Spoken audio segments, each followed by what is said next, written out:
Wes Klimowski. This week they had help from Alice Moran and John Blair. Rounding out the team is Erin Conway, Browning Page, Errol Gonsalve, and our recording engineer, the fabulous Paul Hodge.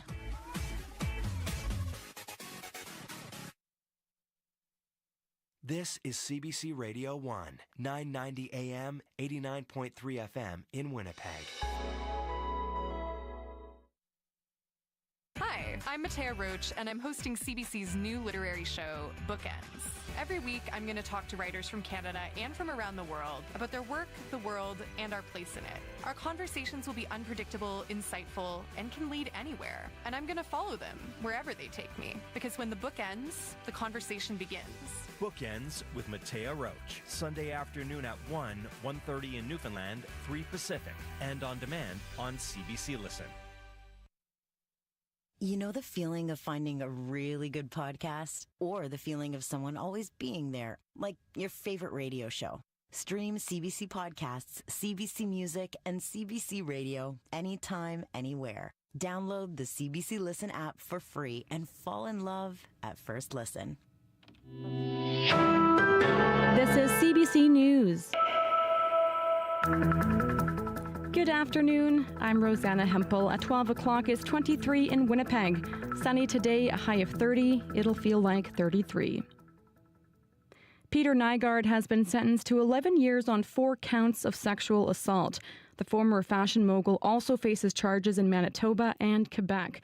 CBC's Megan Fitzpatrick was in the courtroom and describes how Justice Robert Goldstein decided on the sentence. These assaults happened over a number of years, dating back to the 1980s up until about the mid-2000s. And Justice Goldstein said that was a demonstration that Nygard never modified or changed his behavior, the fact that he conducted these assaults over a number of years. He took into consideration also Justice Goldstein saying the nature of these sexual assaults, saying all sexual assaults are violent, but he described in some graphic detail what had happened in these particular assaults and the level of force and aggression he said Nygard used against these women, and also the level to which he humiliated and degraded his victims, things he said to them during the assaults.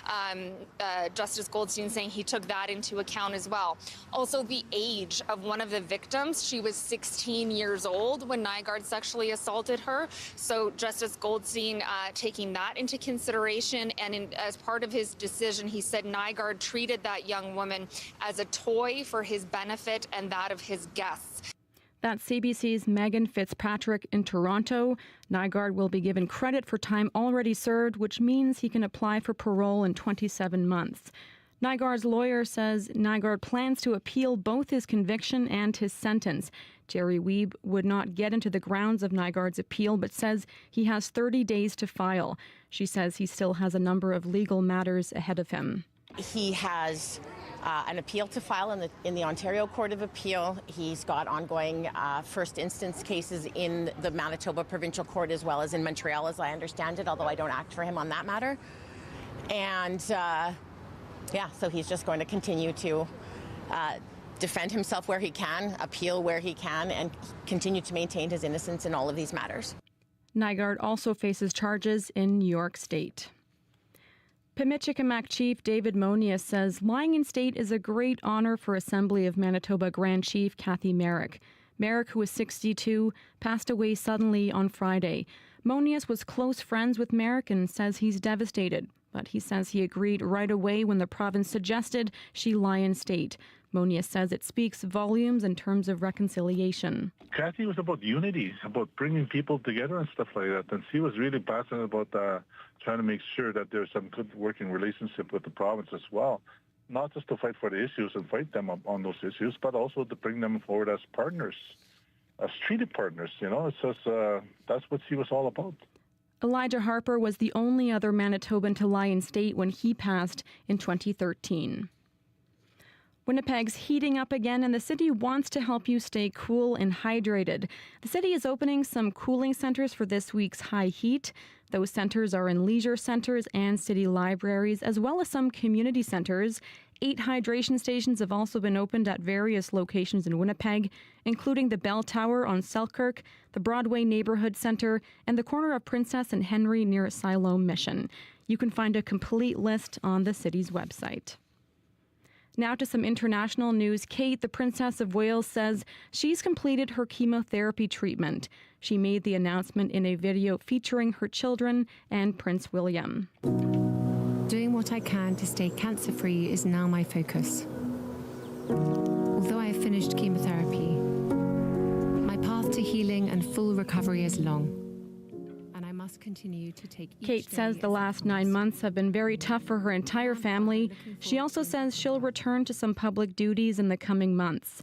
In March, the princess announced she'd been diagnosed with an undisclosed type of cancer. She last appeared in public for the men's final at Wimbledon in July. And what's in a name? The Professional Women's Hockey League will soon find out. The league played its inaugural season without team names, opting instead to name them for their home city. Sarah Levitt has more on the 6 monikers revealed today. It's now official. The 6 Professional Women's Hockey League teams now have names. Ottawa Charge, Toronto Scepters, Montreal Victoire, Boston Fleet, New York Sirens, and Minnesota Frost. Appelé for la Victoire de Montréal. Catherine Dubois, a forward for Montreal, is beaming and supporting a brand new T-shirt adorned with the logo. It sounds so special, I'm very excited for it. The PWHL may have launched last year, but it was a condensed season, and the teams were without names. The league said it was a question of not rushing into anything and taking the time to choose the identities. Canon Bat-Shah is the league VP for branding. We had the luxury to be able to experience, what fans experienced at games and get sentiments from across the board and really use those to help crystallize this. The official schedule for the season has yet to be announced, but the league says they're ready. Sarah Levitt, CBC News, Montreal. And that is the CBC News. From Winnipeg, your next local CBC News is at 12:30.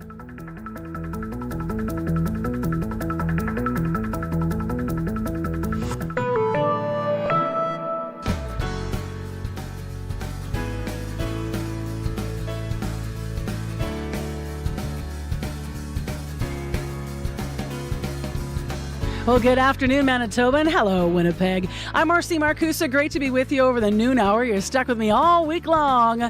I'm really looking forward to the call-in conversations and covering the news here on CBC throughout our program. So thanks for having me filling in for Janet Stewart today. 12:06 is the time right now, and it's a hot day in Winnipeg. Currently, we're sitting at 23 degrees. We've got quite a show coming up. We'll continue to remember Kathy Merrick. You were just hearing Rosanna talk about the loss of the leader in the news, her sudden death on Friday. We'll remember her as an advocate and community builder this hour on Radio Noon. In addition, the legacy of the Saugeen wood carvers. We'll hear about a rarely seen work produced by artisans whose works were sold all over the world, so stay tuned. And the call-in question? Well, sit tight. I'll tell you about that in a moment.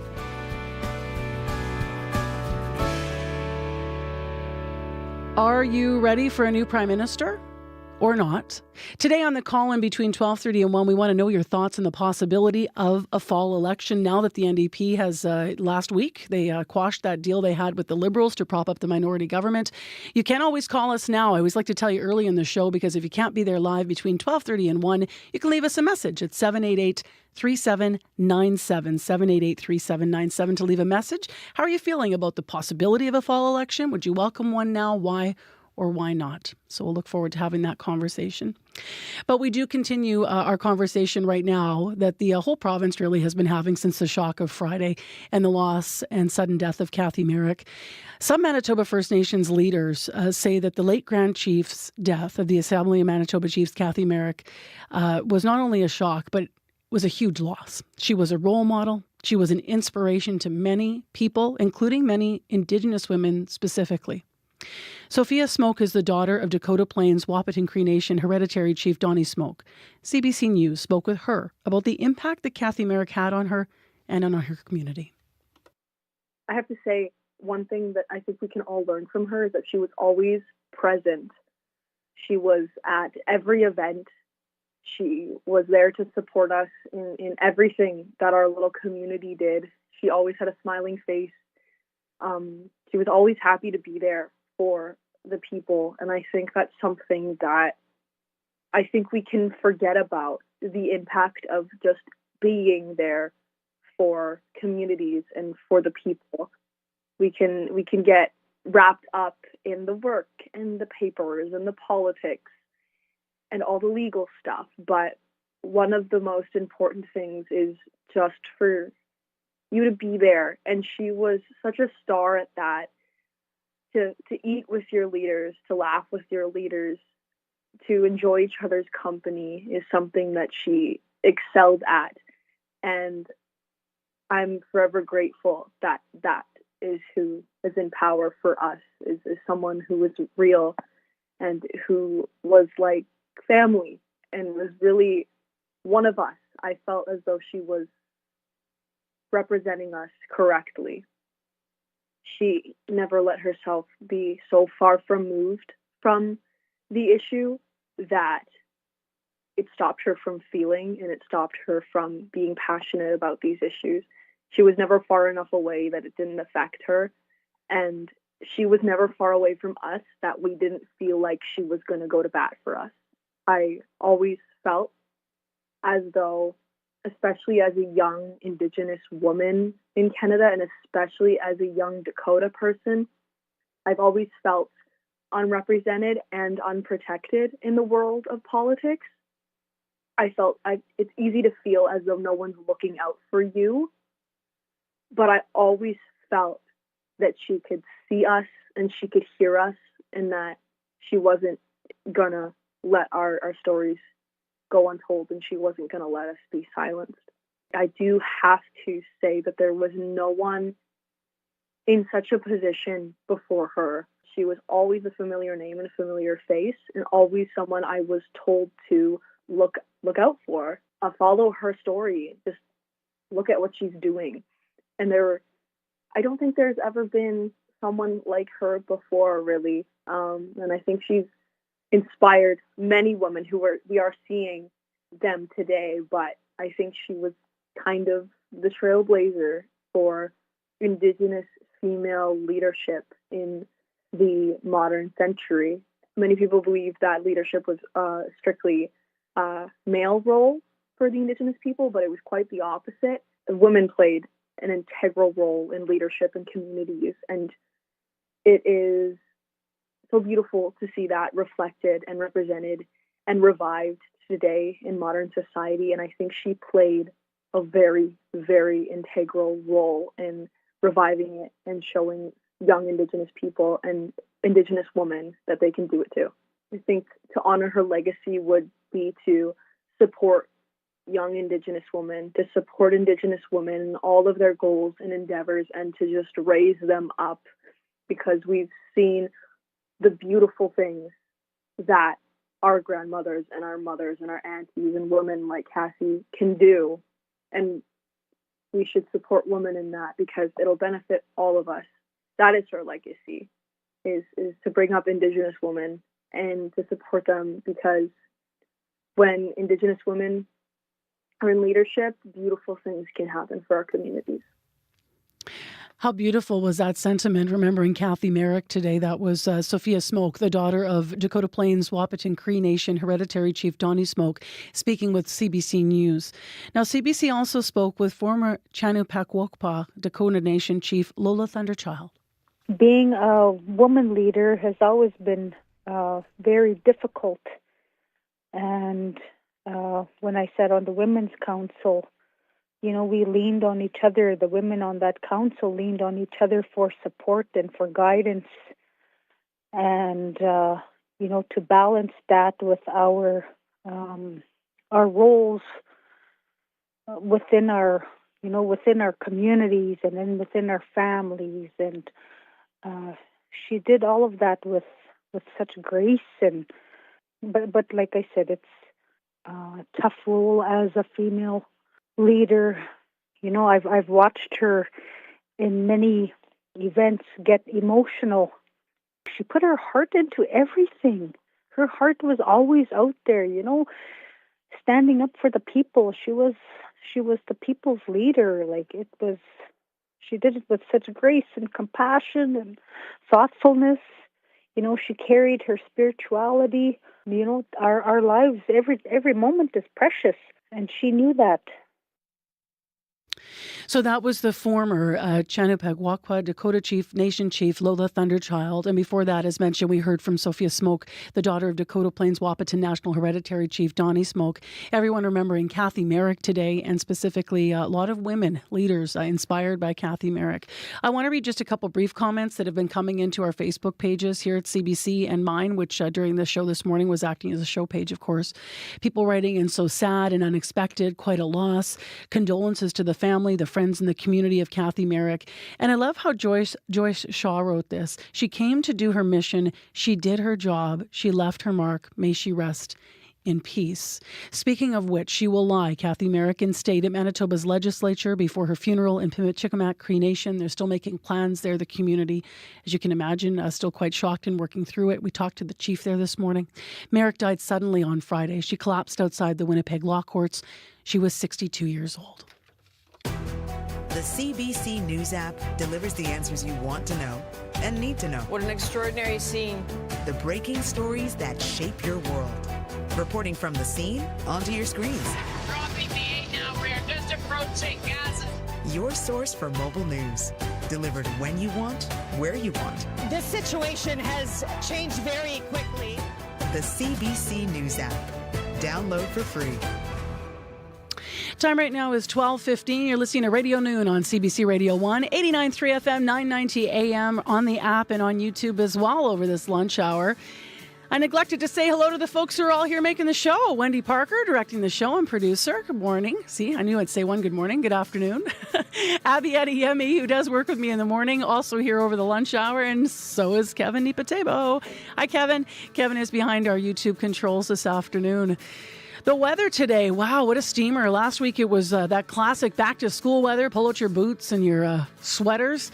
Hopefully you didn't put your flip-flops and your shorts away, because Riley was just updating everything here. Winnipeg's going to reach that high of 31 degrees. That's what we're expecting today. And already we're at 23 with lots of sunshine over on your lunch hour here. Tonight down to 14, tomorrow 30, and then it just stays warm for the week. We're looking at 26 for Wednesday and into 29 for Thursday. Current conditions across the province. Your cold spot is Churchill at 14 degrees. Your hot spot is McCurry up at 28 degrees. And Winnipeg, as mentioned, we're at 23. And that's where Brandon is as well, 23 degrees. Over in Dauphin, it's 27 with sunshine. And in Portage, it's 25. Finally up in Thompson, partly cloudy and 20. And a hot week expected, as mentioned, for the rest of the week.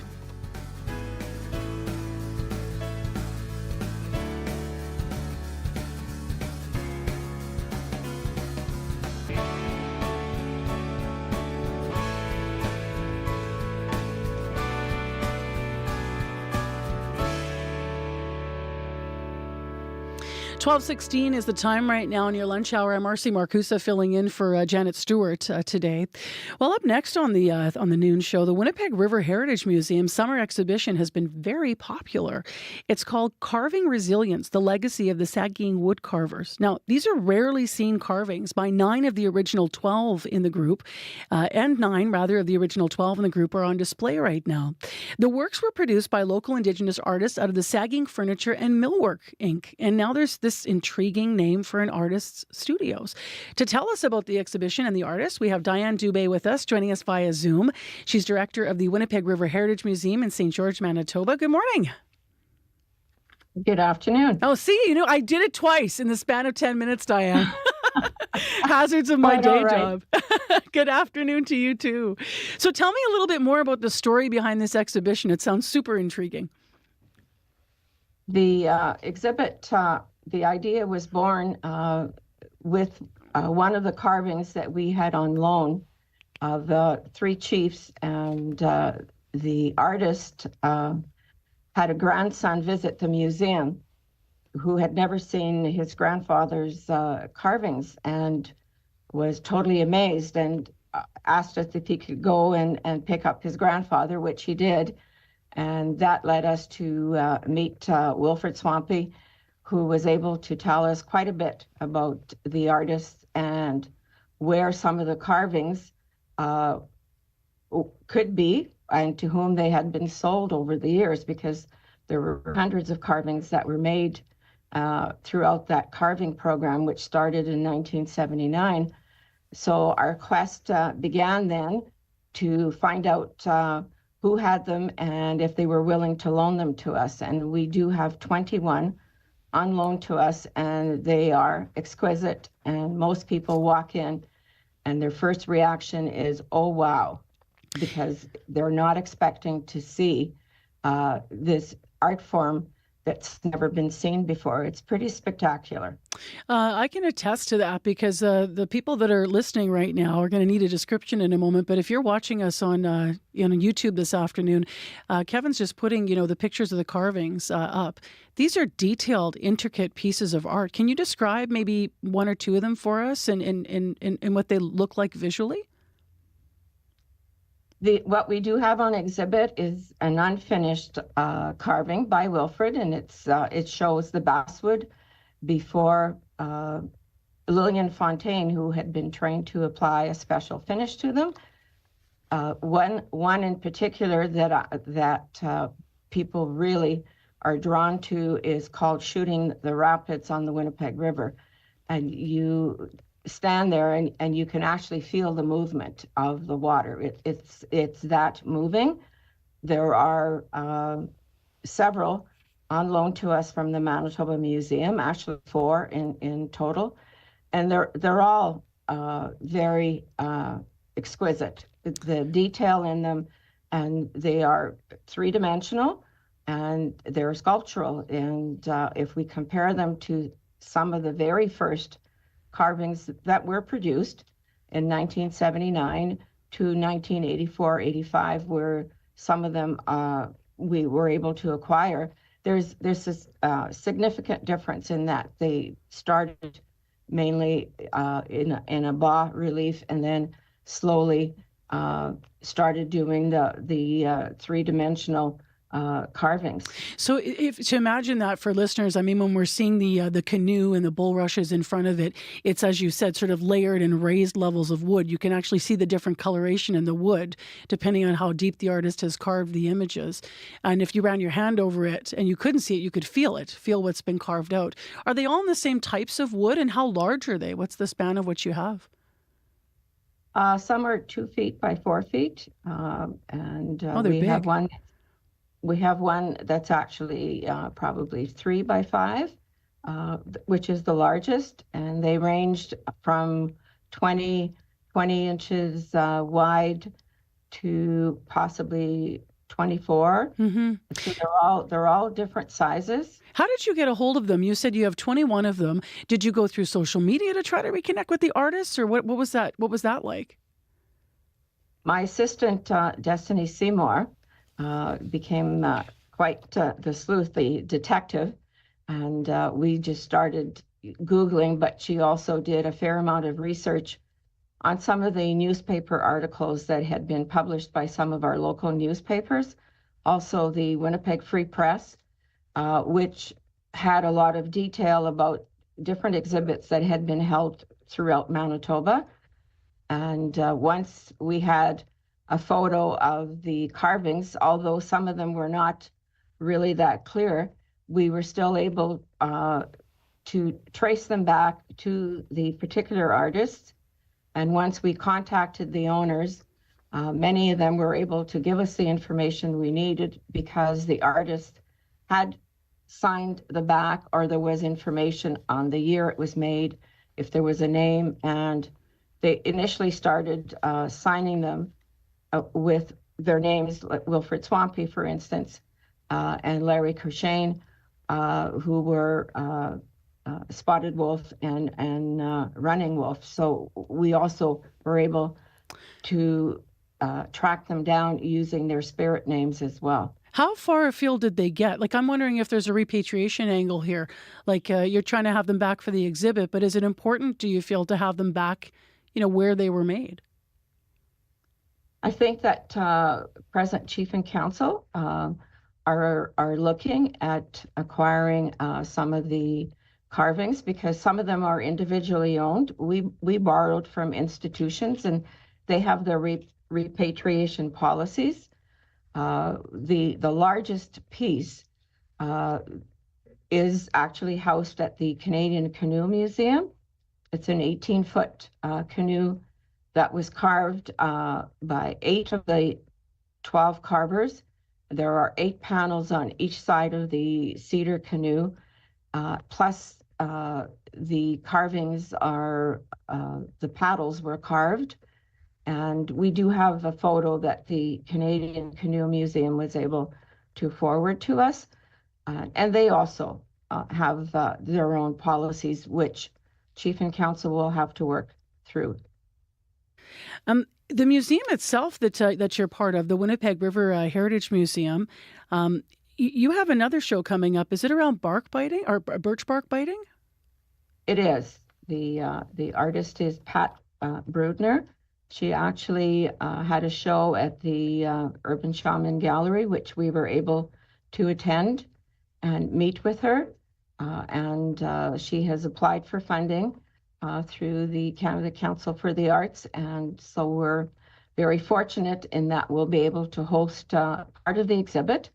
It was a very large exhibit, and unfortunately our gallery is smaller than the Shaman Gallery, so we will be hosting that exhibit starting in October. If people are intrigued by our conversation and they want to come and they want to check everything out, the Carving Resilience is on till September 30th. Is that right? Yes. Fantastic. Thank you so much, Diane, for being on Radio Noon and CBC today and telling us a little bit more about it. We really appreciate your time. Well, thank you for calling, and I do hope that people will take advantage of this beautiful weather and come out for a drive and see these carvings before they go back to their owners. Can you entice the Radio Noon listeners? How far is the drive if they're going to make the drive to St. George? Probably an hour and 20 or an hour and a half. Okay, not bad. We're just Googling St. George to remind ourselves. North of Beausejour, I believe, right? Yes. So we're actually half an hour from Lac du Bonnet, half an hour from the casino on 59, and half an hour from the beaches community. And we do get a lot of visitors. I bet you do up in that part of Manitoba. Thank you very much. Appreciate it. Thank you. Bye. That's Diane Dubé. She joined us via Zoom on Radio Noon. She's the curator at the museum, the Winnipeg River Heritage Museum, that is in St. George, Manitoba. As mentioned, sounds like it's half an hour from everything. And you can check out Carving Resilience, the legacy of the Sacking wood carvers. It runs, as mentioned, until September 30th. We carry a world of information in our pockets because we want to know. Breaking news that shapes our world. Staying on top of stories around the globe. And connected close to home. It's news you can trust. Delivered when you want and where you want. On Canada's News app. Now with CBC Radio 1. Local and live. Download the CBC News app for free. Well, we got a bit of music on Radio Noon up next, and it's from Madeline Rogers' new album called Nerve, and that just dropped. This tune's called Am I Ever Gonna Love?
Madeline Roger and Am I Ever Gonna Love on CBC. You're listening to Radio Noon.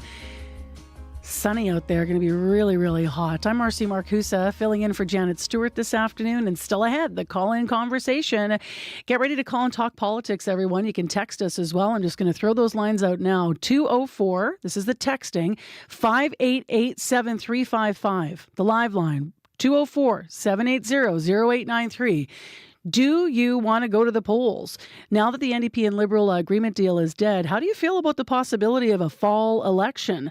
You ready or not? Why? Text us. We're going to talk politics. Our guest for the call-in is Christopher Adams, who's adjunct professor of political studies at the University of Manitoba, and that's after your CBC Winnipeg News. This is CBC News. Good afternoon. I'm Rosanna Hempel at 12:31. It's 25 in Winnipeg. Sunny today, a high of 31. Peter Nygard has been sentenced to 11 years in prison. The former fashion mogul was convicted last November in a Toronto court of 4 counts of sexual assault. They were for cases dating back to the 1980s until the mid-2000s. CBC's Megan Fitzpatrick was outside the courthouse in Toronto. Nygard was there in person. He had applied to court to not be there in person for this sentencing hearing. He had argued that that would put his health at risk, should be transferred from where he's being held in custody to the courthouse. That request had been rejected by Justice Robert Goldstein. So he was in the courtroom. He was dressed in a thick, black, puffy, winter-like jacket and a black hooded sweatshirt-type garment over his head, and he was wearing that white makeshift visor that he has worn in many of his court appearances because of his glaucoma and vision problems. It was hard for me to see his face from where I was sitting and see an actual reaction, if he had any, to the sentence when Justice Goldstein read it. At the beginning of the sentencing decision, he was asked if he wanted to say anything, and he declined that opportunity. That's CBC's Megan Fitzpatrick in Toronto. Nygard's lawyer is Jerry Wiebe. I have had the chance to speak with Mr. Nygard. He understands the judge's reasons and he understands the basis for the judge's reasons. While he certainly doesn't agree with everything that Justice Goldstein says, he respects the judge's right to make the findings that he did. And I won't say he accepts the sentence because he most certainly will be appealing it. Wiebe says Nygard has 30 days to appeal both the conviction and the sentence. The plan to have Kathy Merrick, Grand Chief of the Assembly of Manitoba Chiefs, lie in state at the Manitoba Legislature is a fitting tribute. That's according to the chief of Pimichikamak Cree Nation, Merrick's home community. Chief David Monius says it means a lot to him and the community, and that Merrick was all about bringing people together.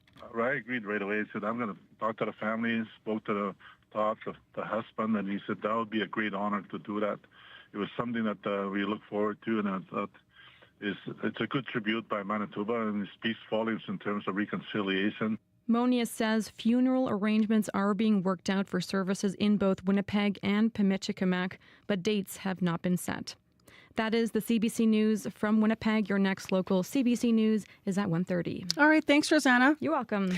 And let's get into what's going on weather-wise here. Riley Lachuk is in with that. I'll tell you, I this morning I had my sweater and my boots. I'm like, I'm still going to wear my fall things. And then I right away looked at the forecast and put shorts on. And thank goodness. Yes. I'm calling it summer 2.0. I like that. So we're sort of getting into this last push once again that is going to continue for at least the next week or so over the southern part of the province, even much of the north, getting very warm temperatures as we head into the next few days.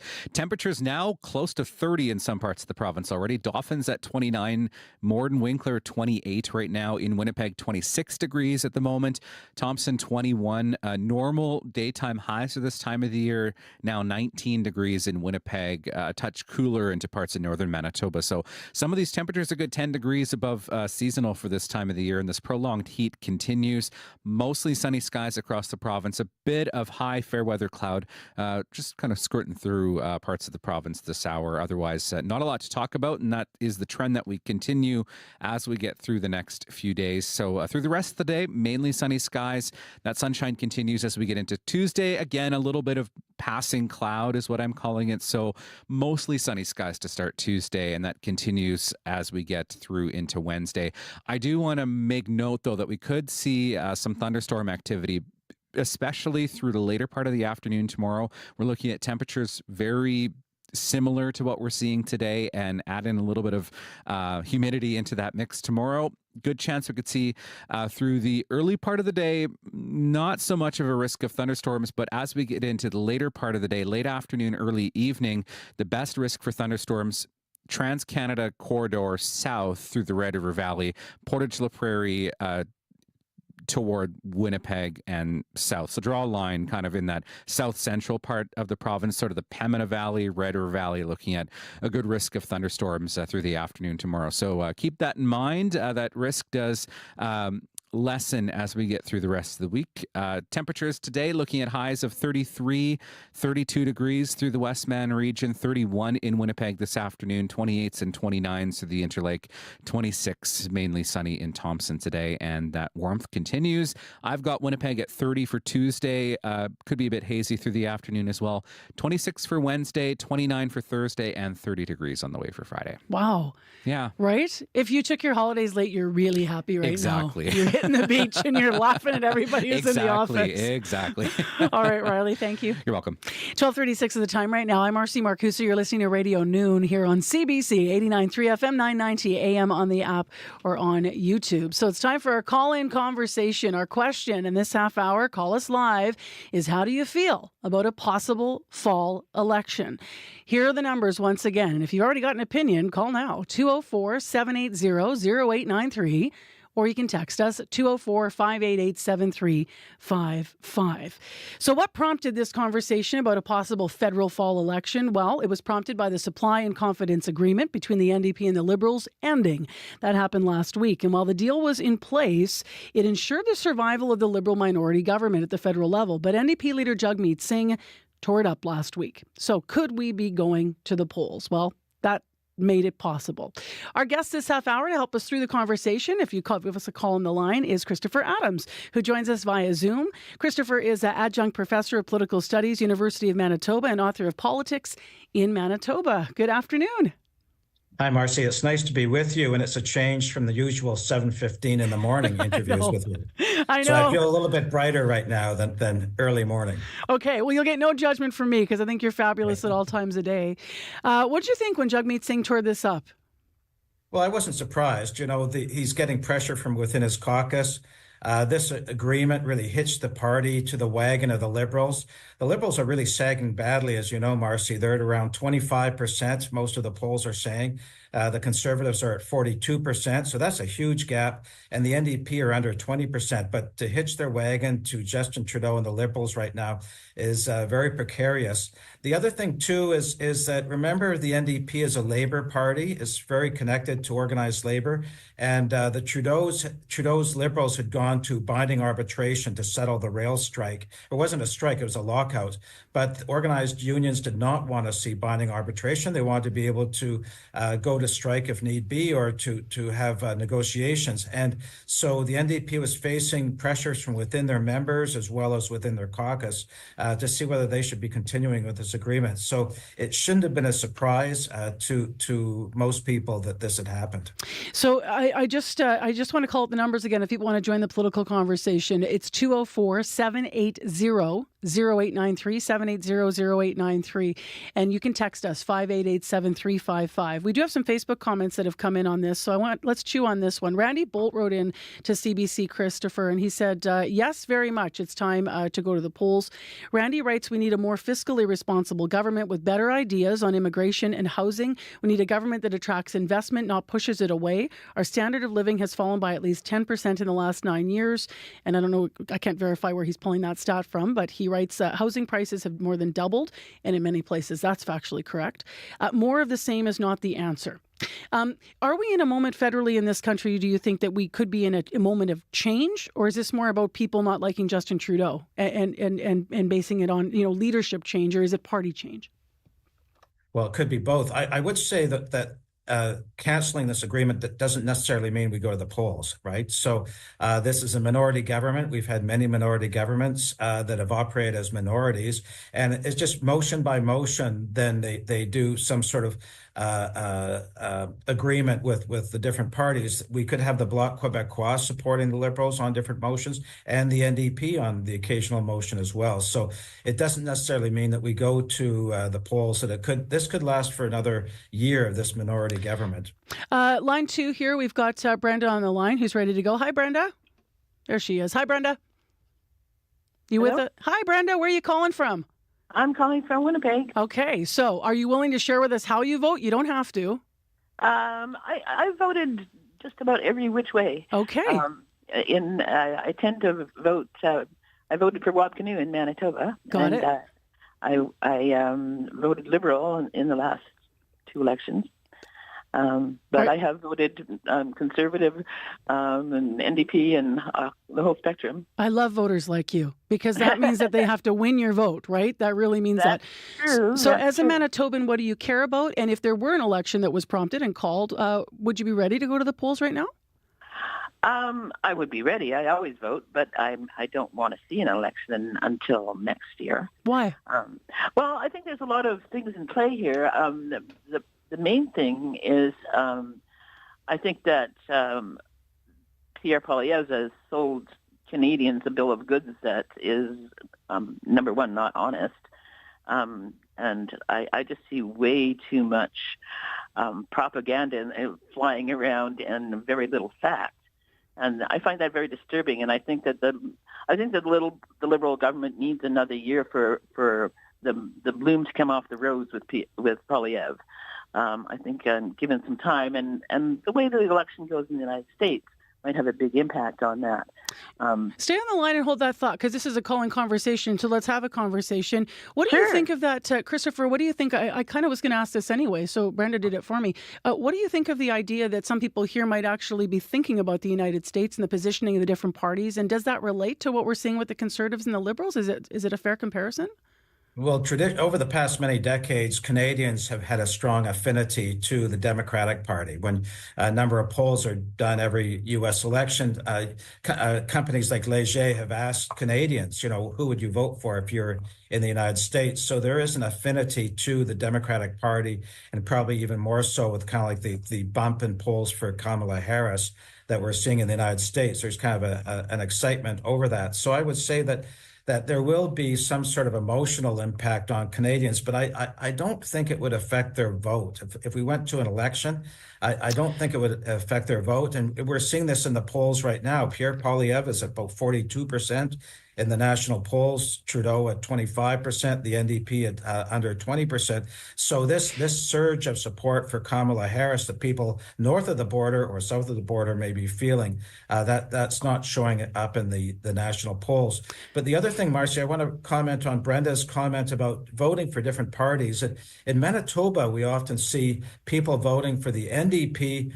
At the federal level, at least in Winnipeg, they often vote for the Liberals, and so there is that jump around the different parties, provincially to federally, and but contrary to that, for Conservatives, they tend to stick to the Conservative Party provincially and the Conservatives federally. So that's just a sidebar Can I comment. interject something? Yeah, interject. Then we're going to another caller. But please, Brenda. Okay, Yep. if you add up what the Liberals get in the polls and what the NDP gets in the polls, that's more than the Conservatives are getting in the polls. And this is a Canadian tragedy: is that this three-party system is crippling the center left. And I would like to see that change. I think that if Singh had done anything, he should have gotten into a real coalition and gone the distance for Canada. I'll let you battle that out, Brenda, with Jagmeet Singh, who firmly believes that he's the alternative and he's going to make a new orange wave this year. So we'll have to see. Thank you so much for calling. Thank you. Have a good day. You too. Let's open up the phone line here. We're going to Warren, who is with us next. And Warren says he doesn't want Trudeau around anymore. Hi, Warren. Hi. Where are you calling from? Winnipeg. Okay, so give me the context here. You vote Liberal, you don't want Trudeau around anymore, or you never voted Liberal and you never liked the guy? Believe it or not, I voted Trudeau in, but that was a long time ago, and he's done nothing to substantiate the position he serves. Okay, I'm going to interject here because I can hear your radio in the back. Can you run to it and turn it off? I sure can. All right. So when Warren turns that off, he'll be able to get into this conversation. We'll be able to hear him a little more clearly. A reminder while he's doing that, call us at 204-780-0893. That's how to get in on the conversation, Manitoba. 204-780-0893.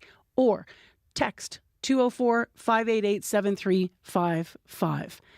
And have we talked enough to get you back there, Warren? Yes, you have. Okay, so but you said, believe it or not, you voted him in. So you liked him before, and you feel he's let you down where? Well, it was a case of when Harper was in, I don't like an autocratic system. I don't like an autocratic prime minister who has his finger in the pie. And I thought, well, this is a chance for someone new to demonstrate that he can lead the country. And he's young, and he had give him a chance. Well, the chance is over. So why is the, I think what was his, was he Sunny Days, Chris? He was Sunny Days. Trudeau, it was right? Sunny Days when he started off. Okay, I didn't have to ask Chris because you know this, Warren. So when did the Sunny Days turn cloudy for you? Like, what did he not do that you wanted him to do? Well, the first time he lost integrity on the Lavalin affair, and he was pro-feminist, and Raybould was a smarter person than he was. As a matter of fact, Raybould should have been the prime minister, not Trudeau. So Jody Wilson-Raybould and that whole affair also affected your view of the prime minister? It did. And from that, it just went downhill quickly. He has no integrity. He has no conscience for the people of Canada. He shut off the most detrimental economic basis in Canada. That's our fuel supply.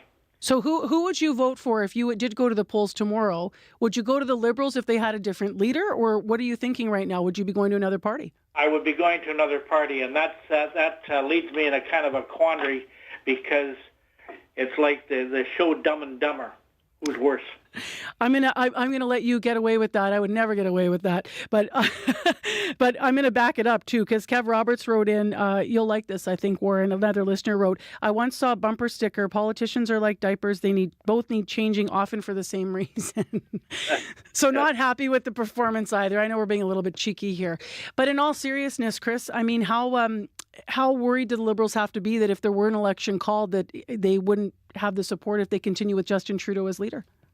Well, the projections that I saw on 338.ca really had that they'd be down less than 100 seats, probably in the mid-70s, out of a 338-seat House of Commons. So they would be in real trouble if they went to an election right now. But the other thing Warren was commenting about, 2015, he supported Justin Trudeau, and much of Winnipeg went red, with the exception of Elmwood-Transcona, which is in a by-election right now. But the whole city went red, and he did say sunny ways, and he was harkening back to Wilfrid Laurier in the late 1800s when he used that term. But he's been in for 9 years, which is a long time for things to accumulate for us to take grievances with the government. And in many ways, Justin Trudeau has had many missteps over the 9 years. Let's get more listeners on the air, because we want to hear from as many people as we can. So thanks, Warren, for calling and for weighing in. Tammy is with us now. Hi, Tammy. Hi, how are you? I'm well. Where are you calling from? Winnipeg. Winnipeg. Okay, so we're asking people how they voted. You don't have to tell us. I'd rather not say, but I did not vote for the current party. Okay. So tell me a little bit about what's prompted your call today, and how you would feel if there were to be an election called right now. I would be okay with an election being called. How do I feel? I feel like our parliamentary system in whole is antiquated. I believe that it would be wonderful if it could be changed in some way. I don't feel like there's anyone for quite some time, if ever, has truly worked for the best interest of Canadians. I think a lot of people go into office, they may have good intentions or not at all, but somehow it's lost. I believe our country could be so strong in the global market, and we're just not. Who's the last leader you trusted? Oh, look at that pause, Christopher. Look at that pause. That was one of my questions, actually. I'm kind of glad you raised this, Tammy, because this is also about trust in the system. It's about trust in leaders. How might you change the system to better reflect you and what you care about here in Manitoba and in Winnipeg, where you live? Well, I think seat representation has to be better for each province to have their own federal voice heard. I believe right now the way that Canada is done on this is that there's only a few provinces that really make the vote. I also I would like more accountability to the people. If businesses ran the way that governments run, nobody would be able to keep their doors open. That representation piece was a broken promise from Trudeau, I believe. Is that right, Christopher?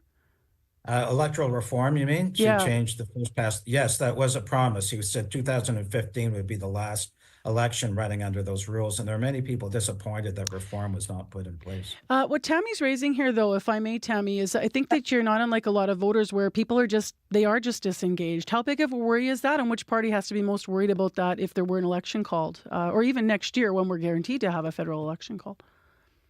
I just don't trust any of it, honestly. Yeah. Like, you could call an election. What's going to be the outcome? Well, I guess it depends on who's placed in power, not voted in. Would you still go vote?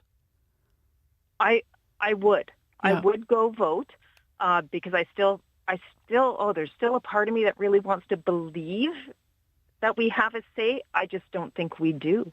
And I still think it doesn't matter how we vote.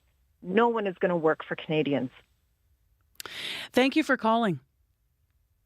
You're welcome. You've given us lots to talk about here. Yeah. I hope I've raised just people to think a little bit and it's okay to question. It's okay to question. And we need better leadership, and we need our leaders to be accountable to the people. Christopher, this is a sentiment that we do hear from a lot of people. Which parties do have the most to lose if Canadians are disengaged, whether the election's this fall or next year? Well, I would say that, the Conservatives are very good at getting their people out to the voting stations. So it's get out the vote.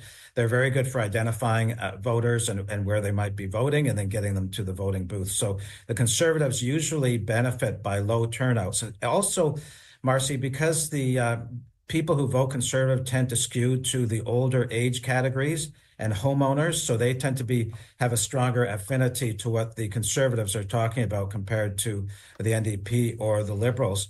The 2015 election had a huge turnout compared to the prior and after elections, in part because Justin Trudeau fired up people. He got many First Nations who came out to vote. A lot of young people came out and vote. But after time, that trust and enthusiasm dissipated. So I would say the Conservatives benefit by low turnouts, and we have seen when we think about the previous caller talking about trust in politicians, we have seen a gradual decline with most elections of turnout, which means people are less interested, not attuned to the topics, and really don't like their politicians. I want to ask you about the possibility of Chrystia Freeland as leader and how realistic an orange wave could be in a moment. But we've got some texts here.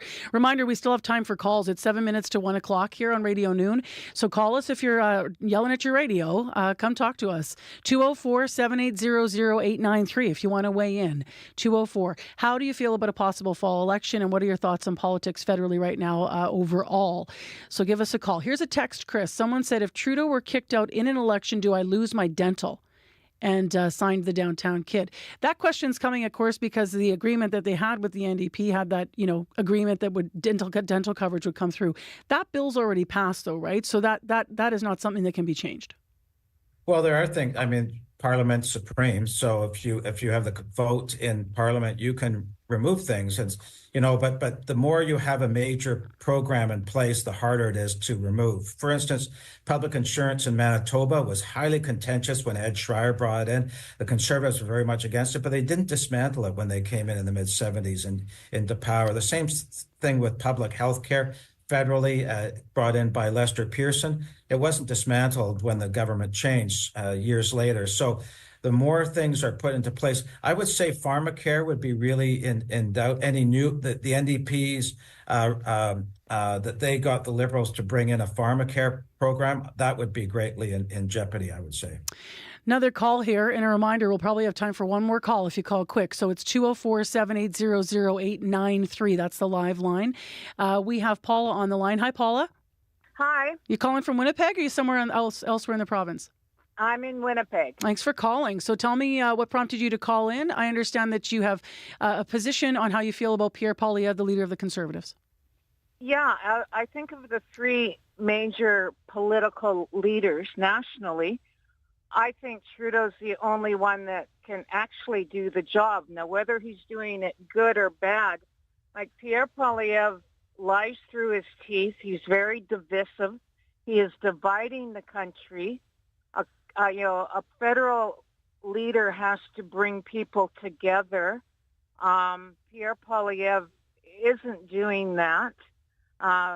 Trudeau has tried and has done some.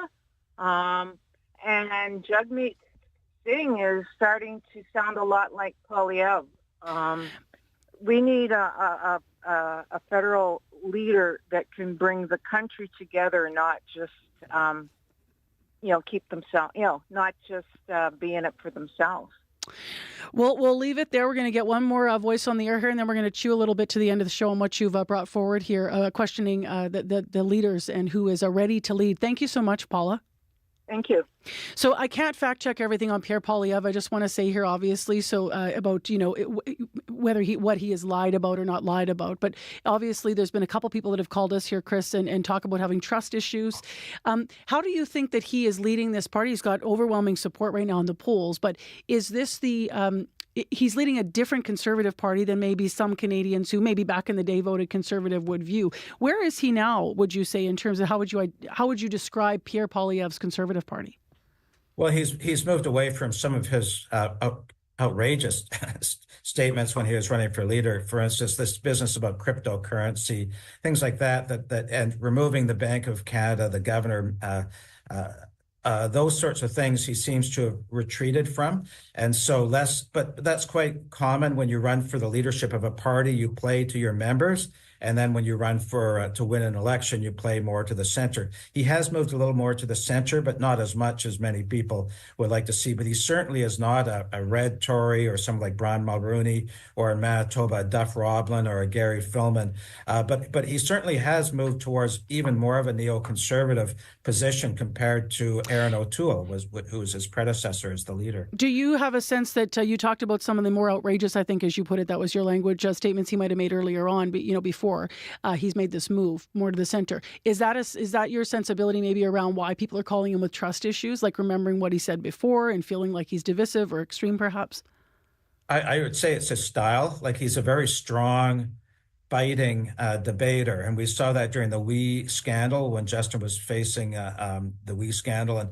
And Pierre Poilievre, as an opposition member, was really hitting hard, and he's doing the same as a leader. And he's also got a strategy with his advertising and messaging, very, very different than his predecessors. So much of it's style, and a very attacking type of style, rather than some of his predecessors' style. Great conversation. It won't be the last one that we have, everyone, but I know I got a minute left in the show here. So, Chris, I'm going to have to leave my additional questions. I want to thank the listeners for calling in. Thank you so much for helping us through this. Glad to be with you, Marcy.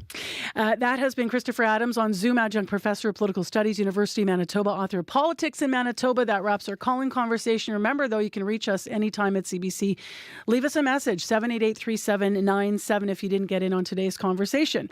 To take us to the end of the show, Faith Vendell's here from Up to Speed. What are you guys working on? Hello, Marcy. We've been hearing a lot of tributes about AMC Grand Chief Kathy Merrick. We're going to hear from a young First Nations leader about the impact of the work that she's done on the show today. All right. Thank you so much, Faith. Thank you. So that's from 3 to 6 on Up to Speed. Well, 1 down and 4 to go. Thanks, everyone, for putting up with me on Radio Noon today. Great call-in conversation, and thanks to all of our guests. Thanks to Wendy Parker, our producer-director. Thanks to Kevin DiPatebo, behind the controls of YouTube. And to Abby Adeyemi, who's behind the controls here at the board. Tune in to InfoRad tomorrow morning. We'll be up bright and early. And remember, Up to Speed still coming up this afternoon here on CBC. Take care. Have a great sunny afternoon.